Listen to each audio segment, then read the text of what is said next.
कि लाज तो भगवान ने बचा ली, कन्हैया ने।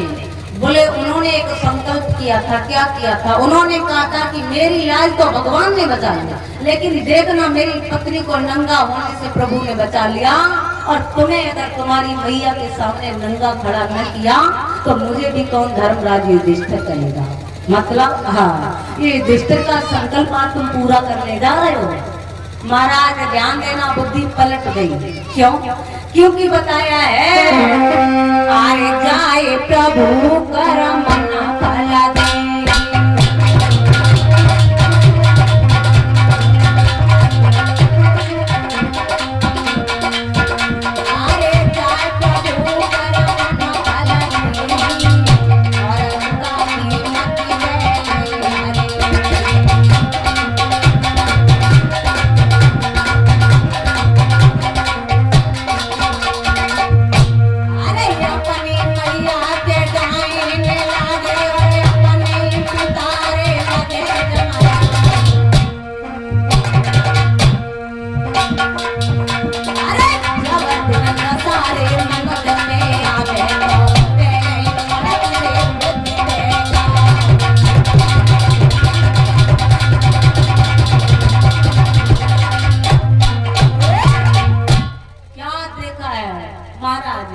जब दिन दशा खराब होते हैं ना, लोग जाकर लगा के दिन ही खराब। हकीकत में जब दिन खराब आते हैं तो रस्सी सर्प का रूप ले लेती है, ध्यान रखना।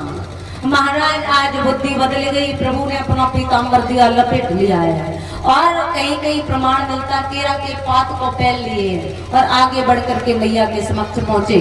मैया ने खुश होकर के कहा, लाला तुम्हें मैं वज्र का बना दूंगी, हमारे 99 बेटे तो नहीं रहे, लेकिन तुम्हें मैं मरने नहीं दूंगी।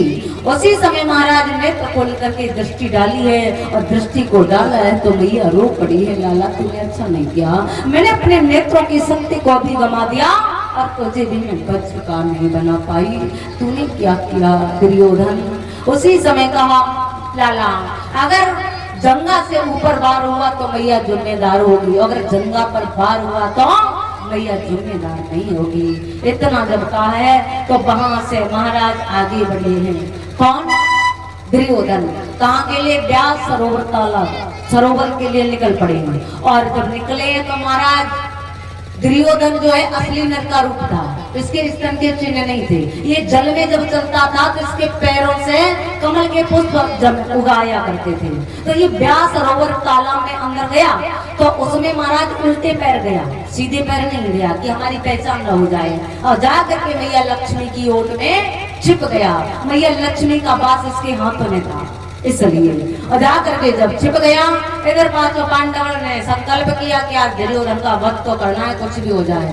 पांचों पांडव आगे निकले, भगवान श्याम सुंदर मिल जाते हैं। किसी ने बताया व्यास सरोवर की तरफ गया है, तो वही जाकर के पहुंचे हैं। जब पहुंचे हैं तो श्याम सुंदर ने कहा भी वो असली नर है, और महाराज वीर भीर की आवाज को कभी बर्दाश्त नहीं कर सकता है, तुम आवाज लगाओ वो बाहर आएगा, उसका वध कर देना।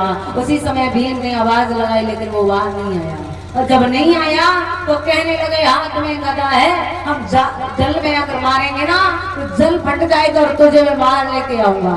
और तुझे शर्म नहीं आई? तूने दुनिया का सबका नाश करवा दिया, सबको मरवा दिया, और स्वयं अपने प्राणों को लेकर के एक स्त्री की ओट में छिपा। उसी समय महाराज भीम कहने लगे, ओ कल कलंक कायर कपूती, कान को जिला